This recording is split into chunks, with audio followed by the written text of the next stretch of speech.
విరుద్ధమైన కార్యకలాపాలను అరికట్టే క్రమంలో హైదరాబాద్ పోలీసులు దాడులు చేస్తే అక్రమ చొరబాటుదారులు పట్టుబడ్డారు.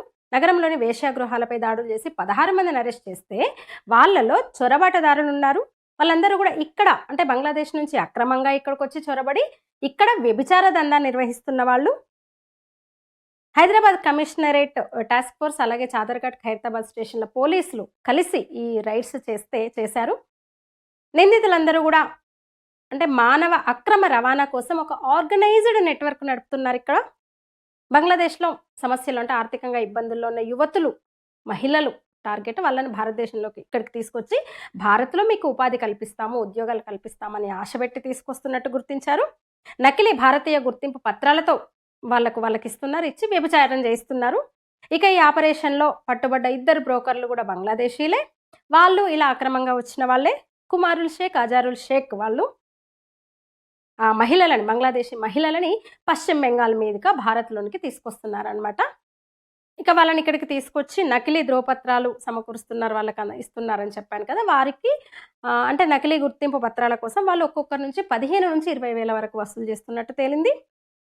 అక్కడి నుంచి ఇంకా హైదరాబాద్, బెంగళూరు వంటి నగరాలకు వాళ్ళను పంపిస్తూ వ్యభిచారం చేయిస్తున్నారు. ఇక అరెస్ట్ అయిన మిగిలినలో కూడా నేర చరిత్ర ఉంది. పోక్సో అంతకుమించి తీవ్రమైన చట్టాలు చెప్పే నేరాలకు పాల్పడ్డ వాళ్ళంతా కూడా. వాళ్ళందరి మీద కేసులున్నాయి. మహమ్మద్ రోనీ ఖాన్ హైదరాబాద్లోని రాజేంద్ర నగర్లో ఓలా బైక్ రైడర్గా పనిచేసేవాడు. అతను బంగ్లాదేశీయుడే. రితాజ్ ఇస్లాం సికింద్రాబాద్లో బస్సు క్లీనర్గా పనిచేస్తున్నాడు. అతను బంగ్లాదేశీనే. వాళ్ళిద్దరి పైన కూడా ఇక్కడ కేసులున్నాయి. అంటే బంగ్లాదేశ్ నుంచి వచ్చిన చొరబాటుదారులు ఇక్కడ ఎట్లా స్థిరపడిపోతున్నారో, ఎలా ఉద్యోగాలు అంటే సమాజంలో కలిసిపోయి ఎట్లా ఉద్యోగాలు రకరకాల పనుల్లో ఉండిపోతున్నారో చూడొచ్చు. మళ్ళీ నేరాలకు పాల్పడుతున్న వాళ్ళే వీళ్ళందరూ కూడా. ఈ కేసులో పట్టుబడిన దాదాపు మిగతా వాళ్ళందరూ కూడా బైక్ రైడర్లు, బ్యూటీ పార్లర్లో పనిచేసేవాళ్ళు, స్పా సెంటర్స్లో పనిచేస్తున్న వాళ్ళు, టైలర్లుగా పనిచేస్తున్న వాళ్ళు. మరి వాళ్ళకి ఇక్కడ అంత అంటే కావాల్సిన ఆధార్ సహా అవసరమైన అన్ని పత్రాలు ఎట్లా వస్తున్నాయి? వాళ్ళకు పనిస్తున్నది ఎవరు వాళ్ళని ఇక్కడ ఉండనిస్తున్నారు?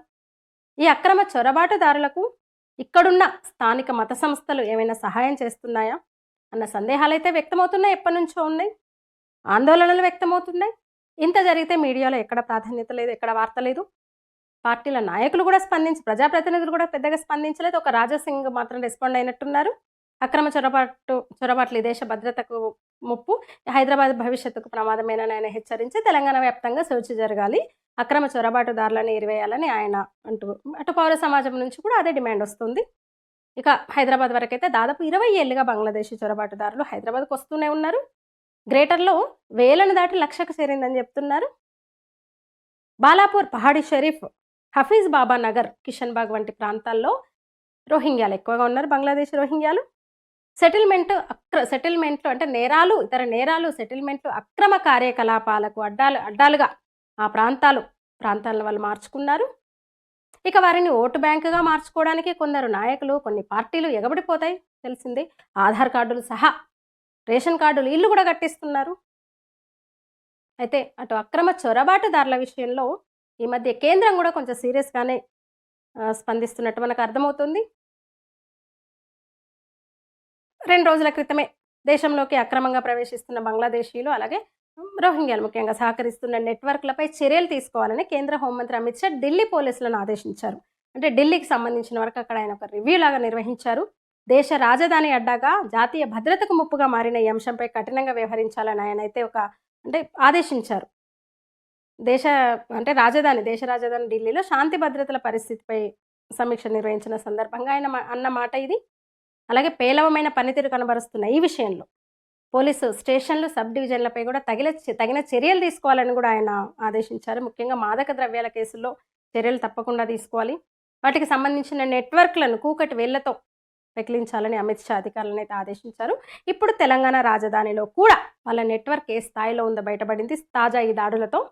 అంటే ఎంతమంది ఇప్పటికీ అంటే చొరబాటుదారులు ఎంతమంది ఉన్నారు, ఎవరికి తెలియకుండా ఇంకా ఏమేం చేస్తున్నారు? నిజంగా భద్రతకు ముప్పే కదా. ఆ ఆందోళన అయితే వ్యక్తమవుతుంది ప్రజల నుంచి. వారిని గుర్తించి, ఈ అక్రమ చొరబాటుదారులను గుర్తించి నిలువరించేలా ప్రభుత్వం చర్యలు తీసుకోవాలనేది కూడా అందరి డిమాండ్ ఇప్పుడు. నా వీడియో నచ్చితే లైక్ చేయండి, షేర్ చేయండి, నా ఛానల్ని సబ్స్క్రైబ్ చేయండి. ధన్యవాదాలు.